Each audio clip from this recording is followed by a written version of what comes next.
In 1969, millions watched as humans walked on the moon. But behind the celebration, NASA had prepared a secret speech, one that was never meant to be read, a speech written for the moment the astronauts didn't come back. What were they hiding, and why does it still matter today?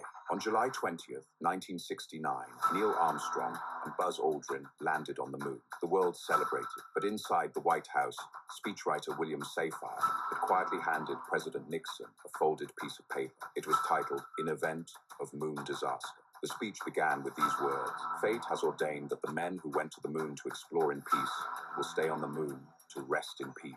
NASA had calculated there was a real chance the astronauts would be stranded. The ascent engine might fail. They could be left orbiting the moon forever, alive, but unreachable. The plan: NASA would cut communication. The astronauts would be left to say their final goodbyes. A priest would commit their souls to the deep, as if lost at sea. Armstrong and Aldrin knew this. They launched anyway. This document stayed classified for decades. When it was finally released in 1999, the world got a glimpse of the real courage it took, not just to go to the moon, but to go knowing you might never come back. That is the secret NASA never put in the headlines.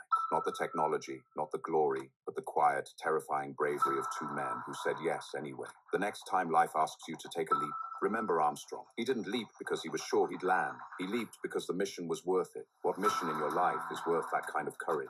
Subscribe for more untold stories that will change how you see the world. The truth is always more powerful than the story we were told.